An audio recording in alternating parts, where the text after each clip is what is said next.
Yes, the torch, the Olympics, you know, Zeus. They said Zeus would be proud, you see. Who did they use there? Muhammad Ali, you know. So you're going to notice anytime they're doing their rituals, they got one of us sitting on the top. They never let us on the top any other time. But this time they always got us right on top because they need us. Because it takes the soul to bring in. It takes the soul to bring in that energy. And plus, especially since they were doing an homage to the Great Mother, so they needed a black female to cipher that energy down and throughout, you see, to empower the realms, you see. So that's what that was all about.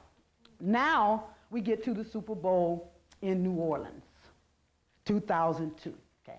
Now, they got the Super Bowl in New Orleans. Lo and behold, there's no such thing as coincidence. So how do we end up in Mardi Gras when the Super Bowl is in New Orleans? Super Bowl has never been that late in the year. Never, right? But all of a sudden, when we're in New Orleans, now all of a sudden, we're going to do this during the Mardi Gras. I don't know. All I know is that was it? Yeah. No, it wasn't in its usual position. Okay, I hear you. A couple of years ago, before that Super Bowl you were talking about, you used to have to wait 2 weeks before you saw the Super Bowl. Absolutely. And all of a sudden, right? I think it's 98 or 99. That's when they changed it to waiting 1 week. 1 week. Basically playing the next week. Right. But after what? 9/11. Why? We had to end up having the Super Bowl because what they did, they shut down a week of play in honor of, you know, the 9/11, which lined us right up with Mardi Gras in New Orleans. Okay? And let me tell you something about the Mardi Gras you may not know. It is representative of a ritual. It's the power of the elite to perform on the eve of Mardi Gras, you know, and they put it off. It's known as the Debutante's Ball, okay? And what they do, there was a movie out. Watch this movie called A Murder of Crows. A Murder of Crows, yes, with, what's his name, Cuba Gooding. Yuck. Cuba Gooding. In the very beginning of this movie, they break it down to you. The Mardi Gras is a ritual for the elite, okay? And these costume parties, what's going on behind closed doors is this huge ritual of the elite. The mask of what is, let me see, I can't read my own writing here. Okay, this marks what they call, you know, in other words, what's going on in the mansions of New Orleans is a costume party, which they tabbed as the Debutante's Ball, which actually is a ritual for the elite, okay? So you're combining all of this ritualistic Mardi Gras, Super Bowl, and all of this is in conjunction with, you know, the 9/11 in the first place, you see, as they're trying to shut down this destructive energy, you know, this apocalyptic energy. Also, there was another movie with Tom Cruise dealing with the same type of thing. Eyes Wide Shut. Yeah, yes. The same type of ball. Right. And then Mystical had a video. Yes. Where he was in the same type of ball. Yes, okay? yes, see, and so. all the sisters wore masks. Yes, and absolutely. They showed people like Roy Jones, people with big money that was in the video, like the elite or the people who got the money or supposedly has the power, and they have all these women around in skimpy clothes with right. the mask on. Absolutely. You know, so can't you see, you guys, this was by design. This was planned, you see. This was planned. This is not just something that just happened to coincidentally come together like this. This was them, you know. These people are desperate. They know what time it is. Desperate people do desperate things. And they know now it's time to pull out the big guns. All the rituals that they're doing, it's time now to bring these rituals all together, you know, and try to keep this apocalypse from happening. They're trying to keep the illusion intact, okay? So now we get to the Super Bowl in New Orleans. With time because of 9/11 with the Mardi Gras. And then now we got the Rams against who? The Patriots. America. Yes, absolutely. You know, now we're not looking at the Rams representing the Illuminati. Now we're looking at the Rams. What does Aries, what does the Ram? War. War on America with the Patriots, okay? You got a Super Bowl with the warmongers versus America, okay? Yes, you know, and it was all symbolic of, you know, the Patriots. Of course, during the Super Bowl, they knocked out all the acts. I think they were going to have, who was that they were going to have up there? What's the sister's name? The singer. She was supposed to perform. I can't think of her name now. Mary J. Blige. She was supposed to perform. There was a few other acts, but they stepped to them before the Super Bowl and said, we're going to scatter you guys throughout. You know, we're going to let some of you perform beforehand, some of you later on throughout. But for the halftime, we're going to strictly focus on, what's U2? Mariah Carey. Yeah, you know, U2. Yeah, that was the main one. Yeah, that was the only one. Yeah, that was. They shut everything else down only to put U2 up there. They got on the Patriot colors, the Patriot uniforms. You see, they did a whole tribute to 9/11 as the names flashed through, you know. The whole thing, you should have known right then and there the Patriots was going to win the game. Yeah. Because number What one, about the Clydesdales bowing in front of the Twin Towers?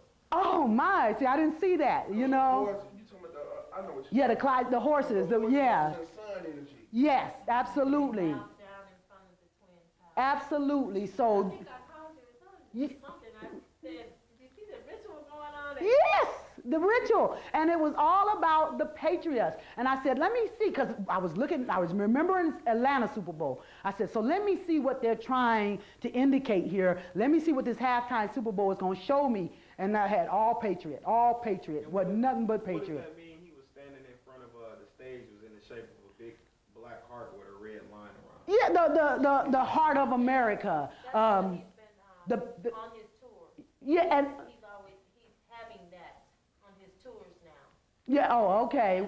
Stage set like that. Set like that, big heart. But then, if you saw, there was it was like an arrow piercing that heart.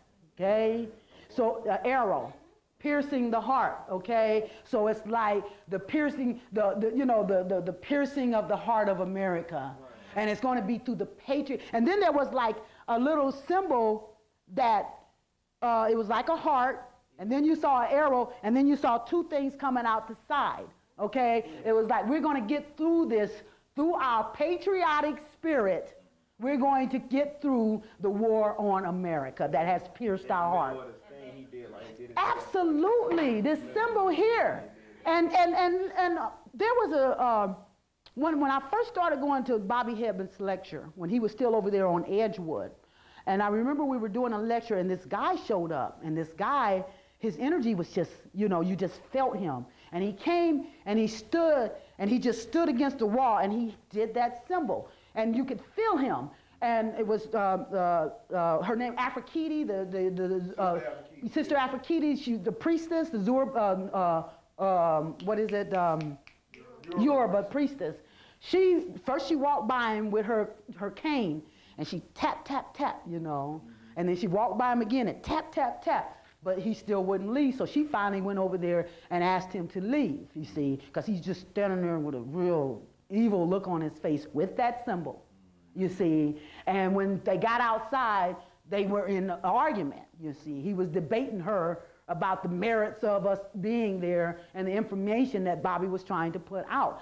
But I noticed that he did the same thing. He had the same symbol that they were doing on this Super Bowl. So what were they, like this? Like it's an upside down pyramid. Because I remember one day I was watching it when that whole thing with Gary Condit. Yes. And I guess it was a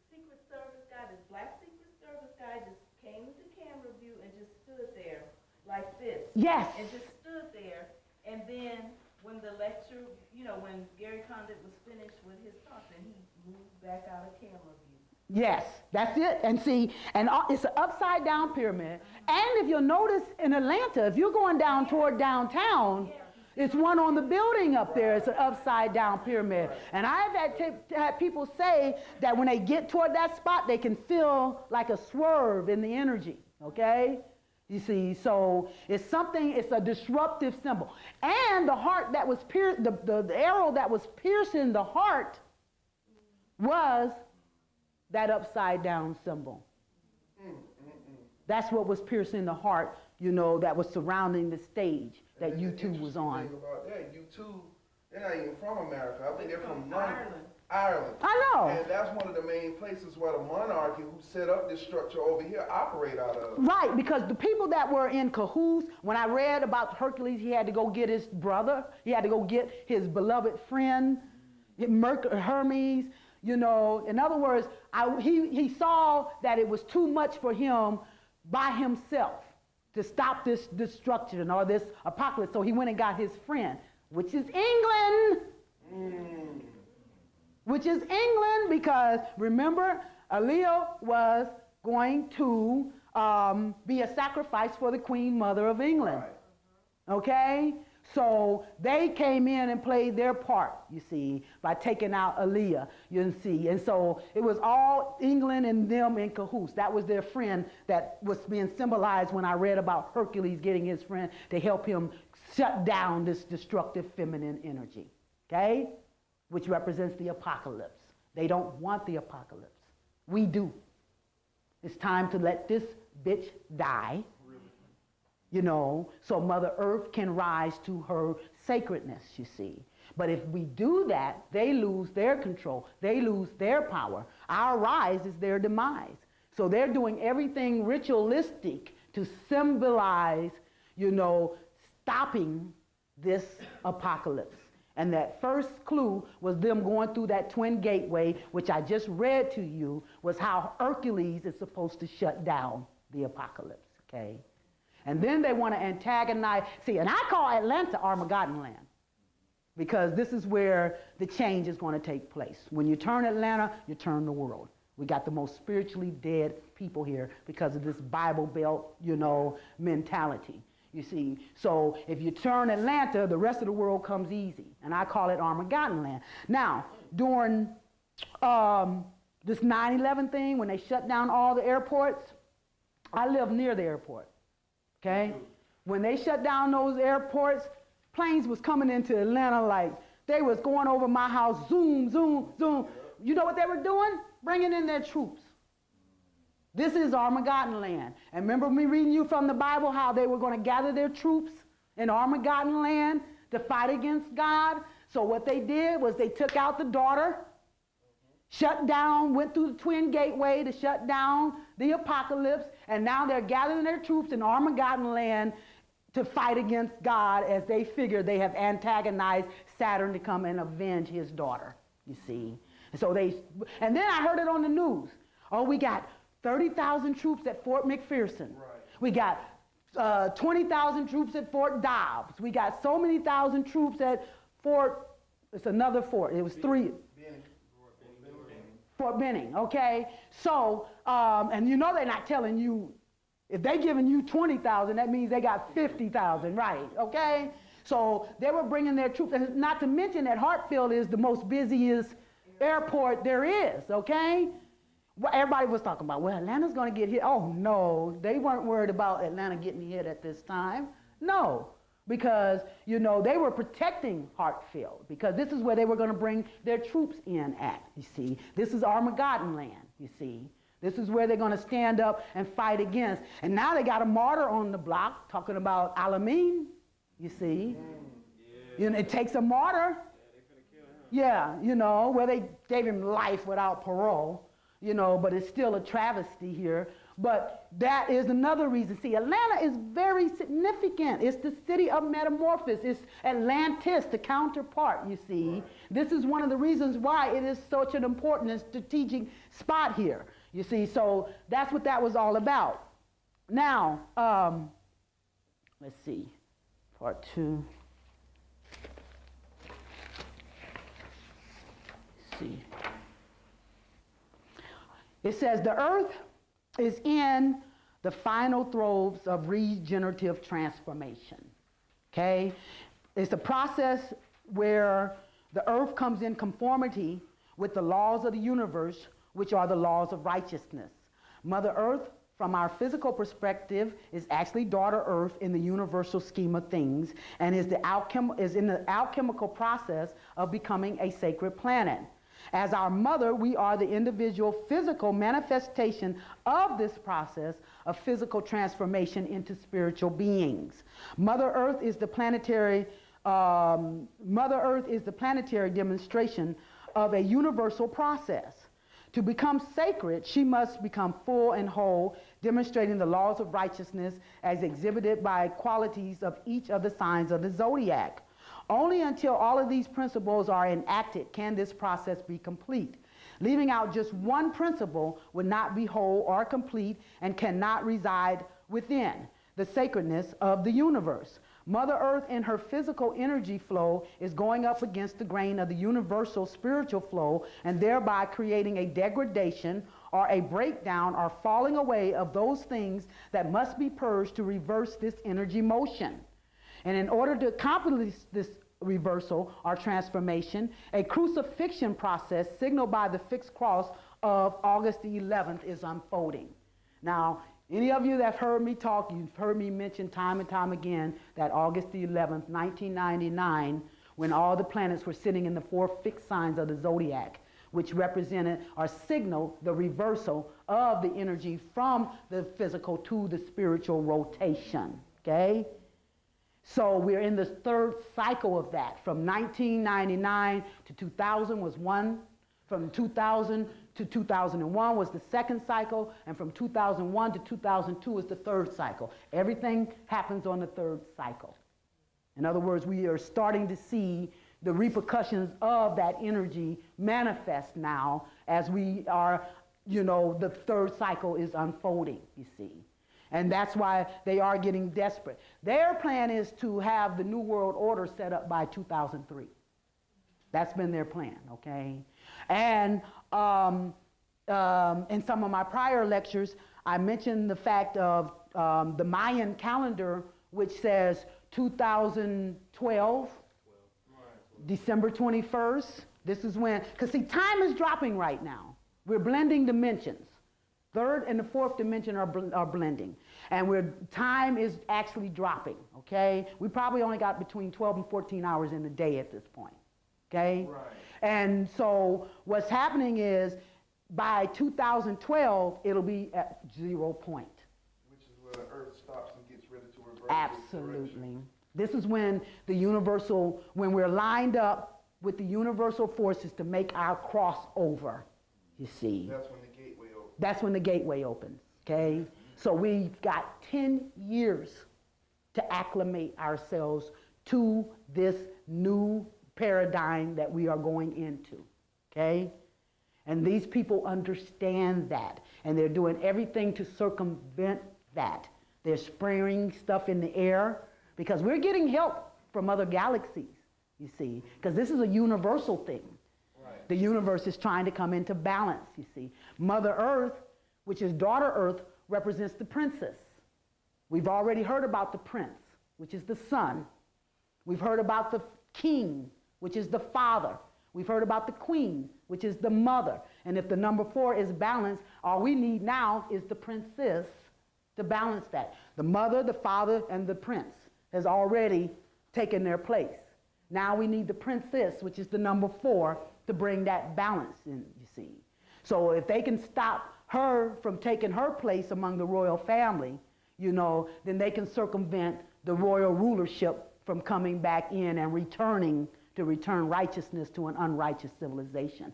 They don't intend to practice righteousness, you see. Like I said, all 12 signs of the zodiac represents the principles of righteousness. Libra represents equality and fairness, right? Taurus represents values, you see. Capricorn represents sacrifice, you see.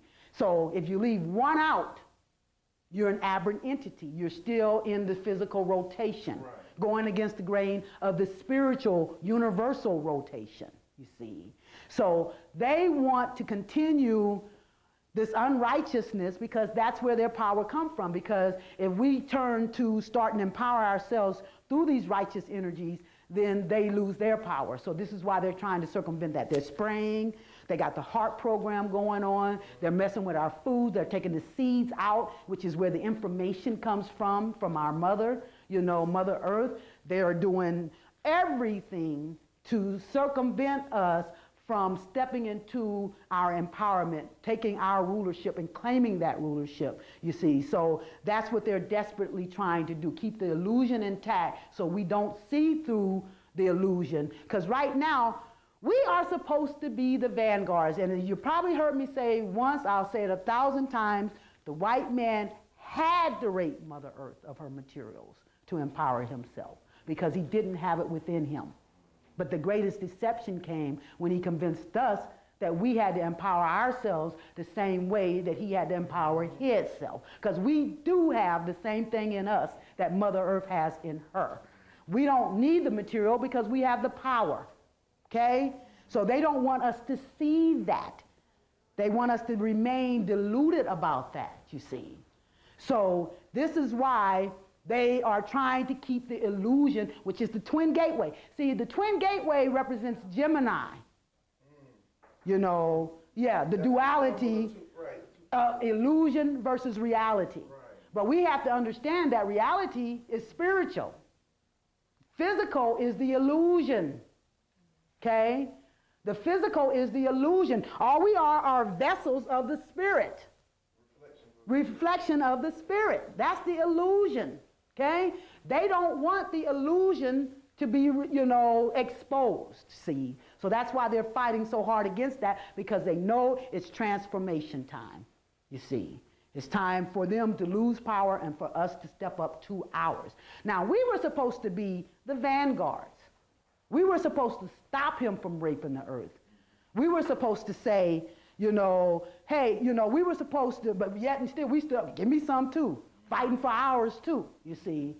But when we understand that that's what's keeping us grounded, that's what's keeping us in a box, when we understand that these rules and regulations and the illusion has no power over us, you know, then we will step into our empowerment. But that is the illusion that they want to keep intact so we don't empower ourselves. We are supposed to be the ones to identify to the universal forces when an unrighteous act has occurred so those forces can move forth and make a correction. Exactly. Okay? We are the ones, we are the sacrificial lamb. In other words, as you're going about trying to accomplish what it is you're trying to accomplish, and somebody comes down on you unrighteously and stops you from accomplishing that, you are supposed to appeal to the energy of the universal forces and say, here's an unrighteous act, okay? You know, now if you're about righteousness, you know, we have to attack that, you see. But you have to, don't expect that your personal needs are going to be attended to. That's how we get messed up. What we have to do is change the system. The spirit does not work on personal level. It works on a larger level. So what you have to do is identify to them the system that caused this to happen to you, okay? So we make a sacrifice. In other words, we're not expecting to be, you know, the restitution from the spirit on a personal level, but we're asking the spirit to change the system that made this occur to us on a spiritual, on a physical level. And once what we have to start doing now is investing in the whole and then let it have personal repercussions, okay? So we think, okay, it's not working because it hasn't made it right in my personal life. So I'm not really demonstrating my power. But what it's going to do is identify the system that caused that, and that's where the change is going to occur, okay? But we have the power to activate. We are supposed to be the ones bringing on the apocalypse. Because every time one of us get righteously indignant, This is what identifies to the universe where to go in and make that correction at. So we are supposed to be the ones, when we get righteously, if enough of us got upset about some horrendous thing happening in Houston, Texas, then next thing you know, we see a flood, a tornado. Why do you think that happens? We've activated that energy to do that, okay?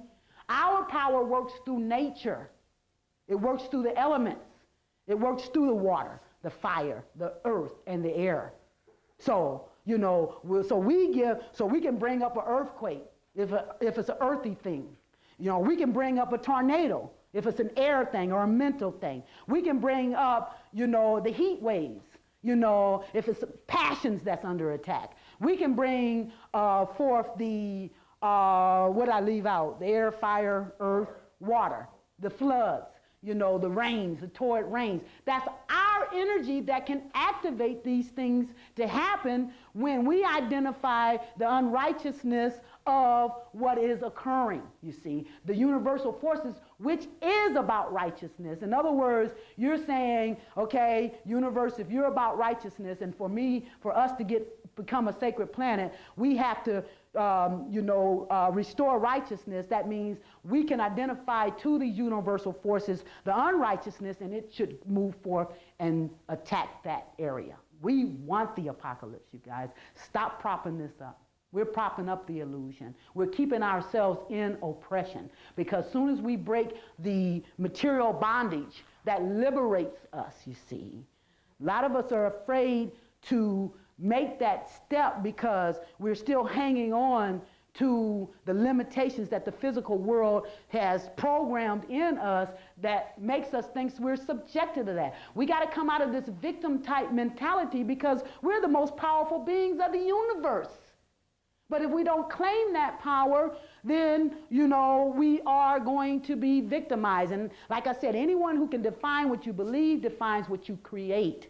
And that's why they've gone through such elaborate, you know, rituals to symbolize that. That's why the Super Bowl in Atlanta, where they didn't want it, symbolized the power going into the black hands. They don't want us to see that.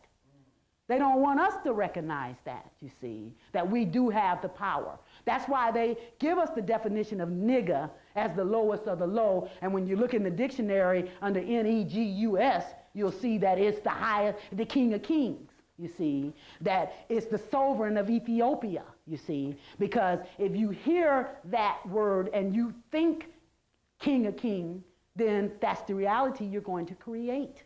But if you think lowest of the low, then that's the reality you're going to create for yourself also. So that's why they have always programmed us to think that we are victims, because they don't want us to see the power. Everything happens in duality, opposites. So if they're the material kings and we're the spiritual kings, you see, then, and if we're moving now into a spiritual rotation, you see, guess who's gaining power and guess who's losing power, you see. But we are still caught up in the proverbial material carrot. This is a world of distraction. It's to distract you from what you should be looking at so that you can open up to your power and help heal Mother Earth. That should be our sole role at this time, to find ways to heal Mother Earth. Because as we heal Mother Earth, we heal the universe, and then we blossom into the full power and the full godhood of our power, you see. So that's what they want us, want to distract us from. In conclusion, it says the part 4, okay? Okay. It says here, just back here, I'm trying to find, now what part did I want to read here? Okay, well, here I just have the 12 principles of righteousness. That's the one. Oh, no wonder, it's not the one. Part 2, part 3, and I need part 4. Here we go. It says here, I I got just 4 points I want to make in conclusion. It says we are the only source of the supreme energy known to us by the energy of Saturn, or Set, the first son of the original great mother of the abyss, which is space, night or darkness, which are her symbols. And a superabundance of darkness, metaphysically, is light. Okay? Darkness adopted illumination in order to make itself visible. Okay? So the power comes from the dark. Okay? The light only manifests the power of the dark. Okay? Things have been reversed. Set, or Saturn, lost his reign when at the advent of the solar or Aryan or Olympic versus Typhon period, the worship of the fatherhood in heaven became established. Then time was reckoned by the sun instead of as formerly by the stars and the moon. This was demonstrated physically or materially as our ancestors lost their reign. Okay? In other words, when we went into the Aryan or the solar reign, you know, we came out of the reign of the great mother, you know, which is the blackness, the universal blackness, which is the melanin power, you see. So that's when things reversed. And now it's time to reverse it back, okay? Through the study of our ancestral burial tombs, the Olympian god Zeus, or Jesus, Jesus and Jesus, they're the same thing, of light was elevated by the people of deception as a means of mass manipulation and oppression by diversion while they pimp our energy for their own empowerment and advancement, okay? And the final point is the opening spiritual gateway into a new era of enlightenment and the illumination of the first eye in conformity with the universal laws of righteousness, which is accessible to us through the guidance of our ancestors and mechanisms of nature for a new beginning, okay? That's what time it is. It's transformation time. And we need to step up and step into our rulership as, you know, this time unfolds for us. And there's going to be all kinds of distractions. If you'll notice, right after 9/11, when we got into, that was September 11th, and then that was the Virgo energy. And when we moved out of the Virgo energy, we moved into the Libra energy. And this was a time for us to get at peace with our spirit, to understand that our spirit got our back. And no matter what chaotic situation occurred, you know, that our spirit, we could rely on our spirit to bring us through, okay? But at the same time that we were supposed to be getting in touch with our spirits and getting at peace and in partnership with our spirit, what were they flashing on TV every time you turned on the TV? War, war, war, which is the opposite, Aries energy. Aries is the opposite of Libra. You see, so this is just showing you the methods that they use to distract us, okay? At the time that we were supposed to be getting in peace with our spirit and understanding that our spirit was going to lead us through any disruption of this physical, they were trying to distract us with a message of war, which is the opposite energy of what we should have been focusing on, see? So whenever they tell you to look up, you look down. They say look left, you look right, because they're always trying to distract you from something that they don't want you to see, okay? So that's what this is all about. I had some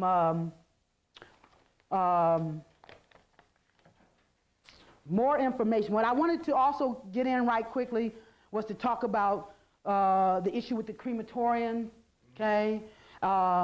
And information Spirit gave to me, you see.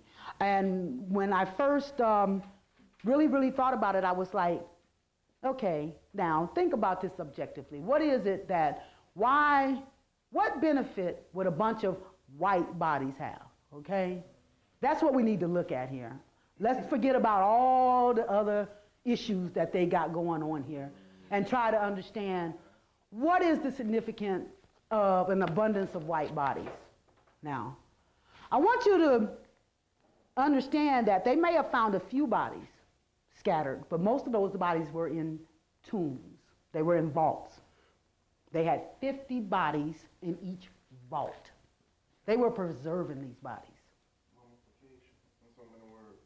Yeah, yes, they were preserving these bodies.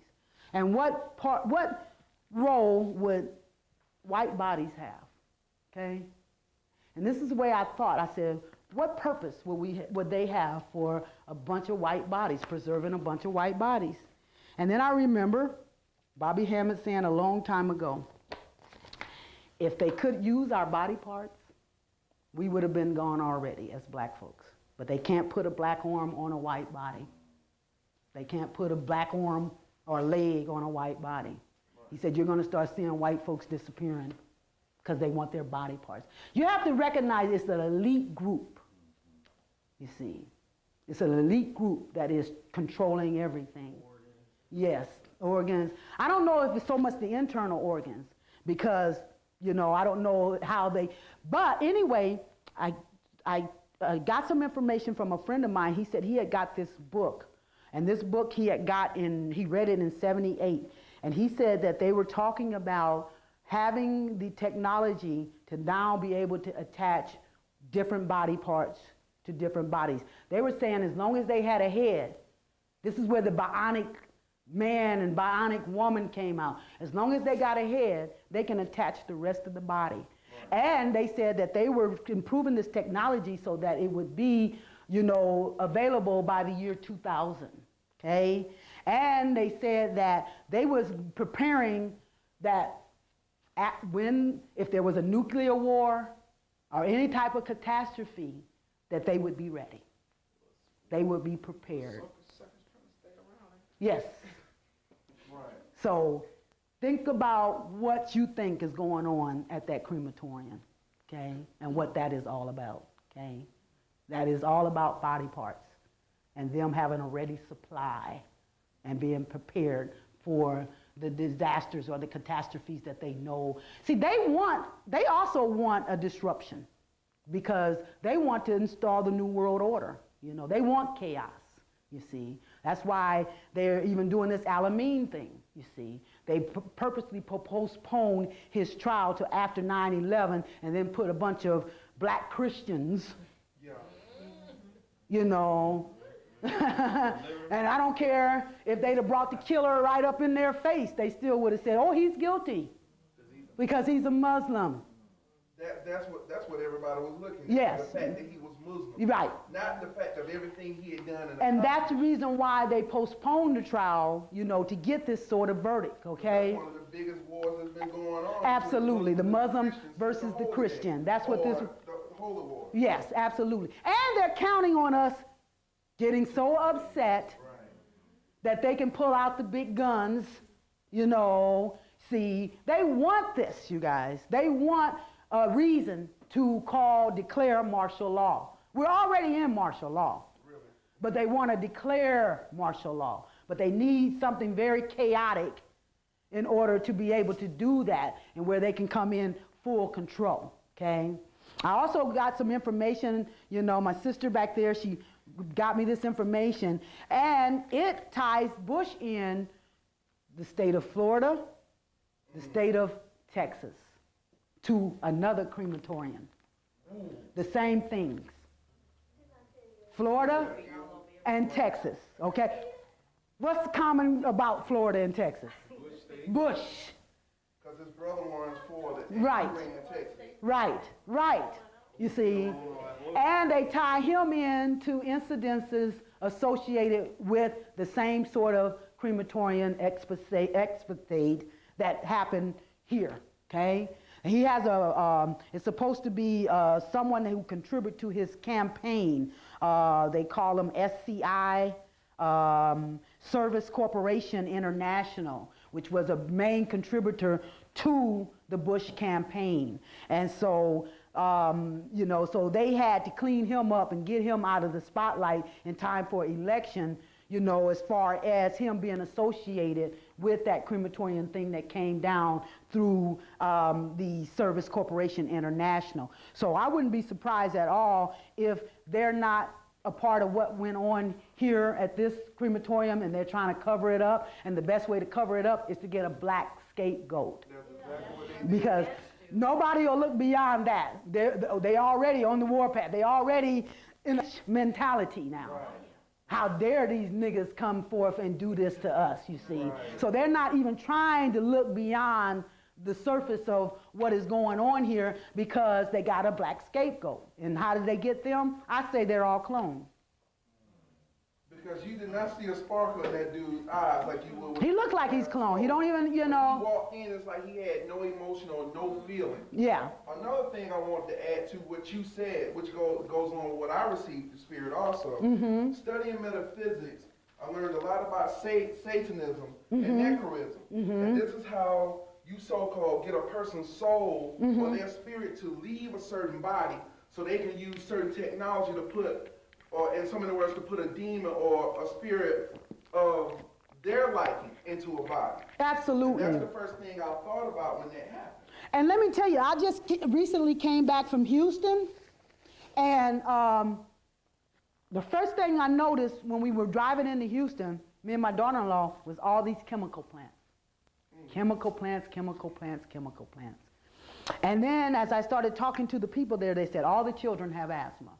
Interesting. All of your children have asthma, okay? Now these chemicals are pumping out, and now prisons. Texas is known for their prisons. They're killing these people in the prisons.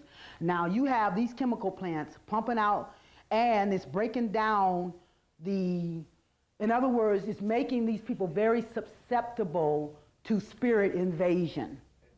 Okay? Spirit can just walk in at will, you see. And they were telling me about how people do uncharacteristic. They'll walk in at a dinner and start shooting up and, you know, coming on your porch and killing you. That's because these spirits from these prisons where they're killing these people have easy access to coming in and taking control of these people because they're breaking down their resistance, you know, to their that spirit invasion, you see. Get used to the fact that we are blending with the fourth dimension. Anybody go see the movie The Others? Okay, this was about a ghost story. And in the end, you found out the real people, the people that we were watching was really the ghost. You know, and go ahead. Was that out last summer? Yes, it was, remember when they were advertising it where the little girl was sitting in white and the mother comes in and she said, and it's the old woman, she said, "Where's my daughter?" And she said, "What's the wrong? I am your daughter, Mommy." You know, that was that movie there, okay? Very interesting movie because, yeah. And see, what it did was it gave me a perspective of looking at the fact that we are blending dimensions. You see, we're living in simultaneous dimensions, you see. And so now that time is dropping and we're blending dimensions, we have more access to spirit and spirit has more access to us, okay? We're living in conjunction with the spiritual world. So, it's, you know, so these white folks understand this, and especially in Texas, this is the land of Illuminati, they have it set up so that they can just, I mean, that and they said it's all, the chemical plants are all in the, you know, the poorer sections of town, you see, and so, you know, this is definitely. And those are your concentration camps for the new millennium. Yes. And also the chemical plants that I'm told are ran by the same people who supplied the gas chambers during World War II when Hitler was in control. Because another thing to remember is that Bush's family is not from America. They're originally from Germany. They're neo-Nazi. Matter of fact, his grandfather was one of the people who helped to set up the Federal Reserve Bank. Right. So they had their hand in the money. Yes. And then also, his great-grandfather was a part of the SS. Yes, and you know he trained Hitler. And when they talk about the skull and crossbones, that's the main. That's the you know, with the secret society, the Illuminati. Right. We're getting back to that, and that's where he has to lay in the coffin. Right. They based a comic book character on that, the Red Skull, who was Captain America. Fighting against Captain America. Absolutely. See, and see, the truth is in the mythology. It's in the comic books. It's even in the movies. But they want us to look at it as fantasy, you see, when we should be taking it seriously, yes. A lot of the technology, like another thing dealing with, let's say, for instance, a UFO. Yes. Now, you notice the UFO scare didn't increase until after 1947, the Roswell incident. Right. Also, at the same time that happened, that was Project Paperclip, which helped to sneak out all the different Nazi scientists and bring them over here to North and South America. This includes everybody, because that's where the main places where they were discovering the different mind control methods. Yes. The UFOs we're probably seeing today are not real. They're created here on Earth. Because, matter of fact, the Nazis had Foo Fighters that looked like UFOs. They could drop bombs and blow them out just like that. Right. Because see, our ancestors, and we're the original, we're the ones, we're the only creative force, okay? They cannot create, they cannot, we are the one that create. And see, our ancestors didn't need technology. They didn't need spaceships. You know, we're energy beings, we're light beings. Anybody come telling you to step into a ship, you better tell them to step off, because we have the capacity of just blinking here, blinking there, okay? We don't need spaceships and technology. So anything that is not of us, you know, is something mighty screwy going on here, okay? We don't need spaceships. Our ancestors abandoned technology, okay? They abandoned it, you see. You know. Why they didn't want to deal with it. Right, because they abandoned it. It was limiting. Not saying they couldn't do it. Right. They could do it because they abandoned it. Even discovering that the pyramids weren't tombs, as they've told everybody. They were energy generators. So they're nothing but energy points, you see. You know, and so power, how to access power. Our ancestors knew how to access power, okay? And this is what they did. They especially us here in America, the first thing they did was to conquer us, because it was more of us here than we know. There was fewer came from Africa than we realized, okay? You know, we were already here with the tombs. See, because South and North America was actually a part of South and North Africa at one time, okay? So the people that were here already were still of the same. They found just as many tombs and pyramids here, more so than they found over there, you see. So what they did, they came in, they conquered us as a people, okay? Then they studied us for this power, because this is the Moors. And the Moors believe they live by astrology. Theirs is a cosmic constitution, all about power, okay? So they studied us as Moors, learned about the power. You know, it was a Moor that designed Washington, D.C. as a PowerPoint center. Energy, So they studied us, and then they put us into slavery. Then they made us forget who we are, that we were the original inhabitants of this land, okay? The Moors actually designed the Constitution to protect our rights. That's why they keep adding amendments and stuff, you know, to change that, you see. But if we know the original language of the Constitution, we could use that to get out from under all the rules and laws and regulations that they're putting on us now, see. But they made us forget that we are the original inhabitants, you know, and first they studied us and stole the information so that they could empower themselves, and then they made us forget about it and look up to them as the ones who were the creators of this power, you see. So, you know, so everything they got, they stole from us, you know, but now the veils are being lifted. We're in the Pisces energy now. Pisces is about completion. It's the last sign of the zodiac. It means fulfillment. That means it's a subconscious energy. That means we go deep inside. We pull out everything that we've suppressed, everything that we have swallowed. You know, now all that has to come out. This is like the rinse cycle. And the reason it has to come out is because this is the end of a phase. We are getting ready to move into a whole new cycle. When we go into the Aries energy, that's a whole new beginning at a higher level. So now we have to wrap up the ugly details of this last level. We can't carry that old baggage. So all this stuff is going to bubble to the surface from deep within our subconscious so that we can put those things to rest. Pisces is the energy of death, the final death.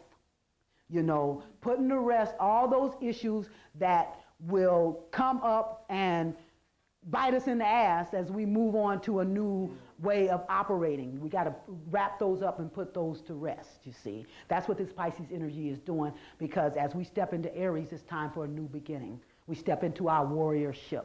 We step into our Jason. Remember me mentioning at the beginning that the Aries energy represented 2 levels, the lower level and the higher level. The Hercules was the lower level. You know, now we're looking at the Jason story, where we're getting ready to become the warriors, but we're going to become the warriors for righteousness, you see, which is the opposite sign of Aries, Libra.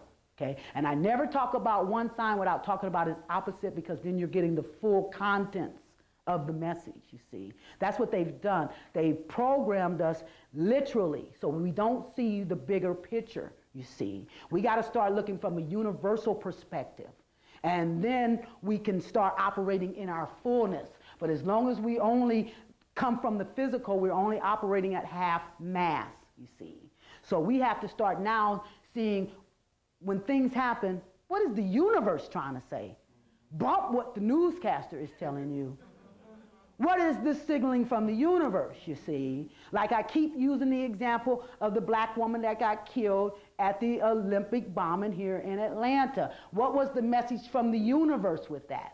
You know, why did one black woman get killed? You see, this is not your party. This ship is going down. If you're hung up in it, you're going to go down with it. That was the message there. That was what we should have been opening our first eye to see. The same I mentioned before with O.J. Simpson. Simpson was nothing but the Samson and Delilah story. Okay? This man giving his energy to the woman of the enemy of his people. It wasn't about O.J. per se. It was about the black man, you know, laying up here with the white woman, snubbing his nose at the great mother herself, the triple blackness, and expecting to prosper when you're turning your nose up against the great mother, okay? That's what that was about, okay? And how many people didn't get that lesson, like Puffy Combs and Montel Williams, you know, see? So you have to understand that the message is not a singular message. It's a bigger message than what we're looking at from the physical perspective, you see? So when you start trying to question what's happening, don't ask why from a physical level. You know, you ask the universe why, and you'll get a whole nother perspective of what is going on here, okay? It's time for us to open our first eye. It's time for us to see the fullness, because that's where our power comes from, holistically. If we are operating from a holistic position, and that means using all 12 signs of the zodiac, which is within us. That's the power within us that we can tap into, you know, that they can't, you see. Each sign of the zodiac represents a principle of righteousness, and we start practicing those 12 principles of righteousness. This is what causes our transformation, and which brings us into a holistic way of operating and connects us with the universal forces, which empowers us, you see. So we have to stop literalizing and fractionizing and separating, you see. You know, only until we operate from a wholeness can we empower ourselves. Spirit does not work on a personal physical level. It has to be undergoing it has to be taking care of a problem which represents the wholeness of the problem, you see. And in order for us to attack that, we have to see it from a holistic point of view, and then we can instruct the energies or the universe on how, you know, or what needs to be accomplished or what needs to be solved, you see. But we are the ones that have to identify that, and that's through our righteous indignation. That's the reason why they try to keep us pacified. Don't get upset about that, you know, because the minute we do get righteously indignant, that's when we are empowering the spirits, you see, to move forth and make that correction from, you know, the universal laws. In other words, we're coming up under the universal laws, you see. Whenever we are operating under the righteous principles, we're coming under the laws of the universe. That's how come we can activate that power when we come up under that power, you see. But they have given us a reversed or an opposite reality, you see, and we have to now reverse that and know our power, okay? We're moving into that Aquarian age where it's about I know. We're coming out of the Piscean age, which is about I believe. It's no longer enough to believe. You have to know who you are. You have to step up to that rulership as rulers, you see, else the spirit is not going to respond. And if you're going to say, activate this, take care of that, and then look back to see if it's happening, yeah, you got to just step out. When I tell people to do their rituals, I tell them, when you step out of that circle, you leave it with the spirits. You don't think about it no more. You don't worry about it no more. You step out with the full knowledge or knowing that whatever you set those spirits loose to accomplish, then they will actually accomplish it. But look at a higher level than your own personal level. A lot of times we get what we ask for, but we don't get it, if you know what I mean. Okay? So start looking holistic. Start looking at the bigger picture, okay? You know, and you will start seeing things from a universal perspective, and that's when you will empower yourself to control or to rule these energies. We are the universal rulers. Know that and operate under that, and that is what's going to heal the earth. That's what's going to cause the transformation. That's what's going to connect us with the universal forces and balance the universe, okay? Next week, I'll give you the story of Jason. Not next week, next month. The first Wednesday of the month, I'll give you the story of Jason, our role in all of this at this point, you see. So hopefully, I've given you some information that will get you in touch with your spirit, which will also get you in touch with your power. You know, start operating under that power, start knowing who you are, and stop falling for the illusion. Stop falling for the delusion. See, first they put forth the illusion, and then we start deluding ourselves, you see. So we got to come up out of that. But the only way to do it is to follow your own spirit. Don't look for a leader outside yourself. It's only the one inside of you that's going to give you your own unique path and guidance, okay? So please come back and get the other half of the story next month, the first Wednesday of the month at 7:30, because we're going to be breaking down some stuff. Doing a libation, or anytime you're invoking the spirits, you always have your altar together with the 4 elements involved. They come through the 4 elements as you bring them together. So we have our fire here. I have it in a light blue candle. Light blue is the element for the air. And we're in the Aquarius energy, which is an air energy. And that's the reason why we have the light blue candle for the air. We have the earth. I have the crystal here. That represents the earth. Crystals, any kind of stones. That's the earth element. And then, of course, we have the incense. We can still smell the incense. That's the air element that we're dealing with. And then the water. And this is to the ancestral spirits, the universal spirits, and the elemental spirits. Ashe. Okay. Now, I'm Sister Myrah, and as I said, I'll be doing a regular lecture here the first and second Wednesday of the month, and you can catch a preview of what I'm going to be doing on Brother Akhenaten's show on Tuesday nights, the first Tuesday of the month. So today, the topic of my lecture, it's called The Rising Stars, a Fulfillment of the Prophecy. Okay? Now, like I said, I just came from Houston, Texas, and what I'm doing is carrying over the lecture that I did there, so I'm just using a lot of the material from that lecture, which went over very well. I gave that same lecture there, so I'm putting this on the tape, you know, for benefit of those who uses or gets the tape in Houston. They'll know the material is familiar because I'm carrying over this same lecture. Okay, now the first thing I want to do is, since this is the Hall of Ma'at, I want to do a little just a little bit to tell you about Ma'at. She is the daughter of Ra. She is one of the most ancient of the deities. So ancient that she assisted Ptah and Kamu as they laid the foundation of creation. Ma'at amplifies the principles of true righteousness, truth, reality, the genuine, the upright, the just, the steadfast and unalterable laws of justice. Ma'at symbol is the feather with air as her element. And what I want to do is that leads me up to, I want to talk about the feather, which is a symbol of Ma'at, okay? So that leads me to reading a little bit on the feather so that we can understand the significance of how to use these tools to understand when the spiritual world is trying to give us information.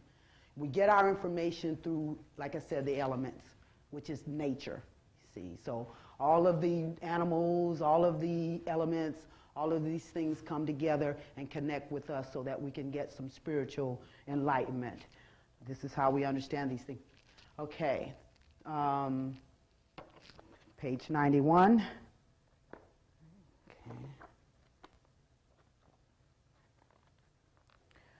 Okay, it says here,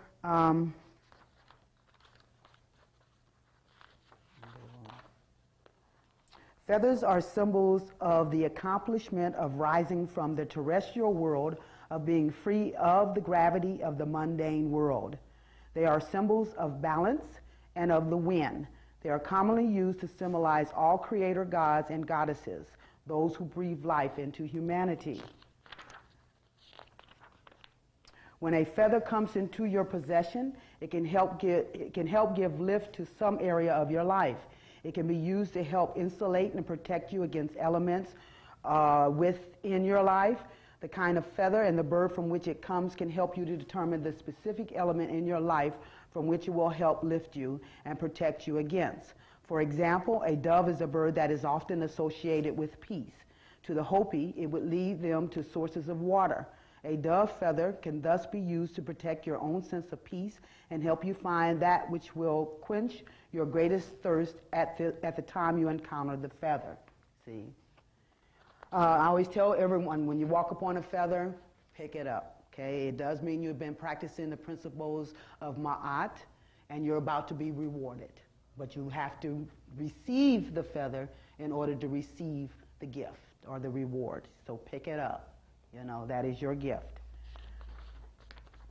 It says, you must first come to recognize how feathers are linked not only to birds, but to the forces and energies of the air.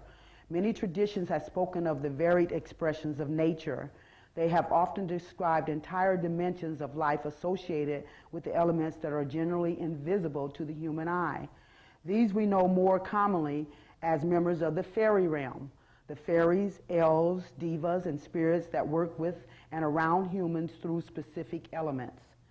Folklore and mythologies are filled with tales of beings associated with the element of air. These beings range in size from the tiniest to the great storm divas that move the winds and bring changes in the weather. They often appear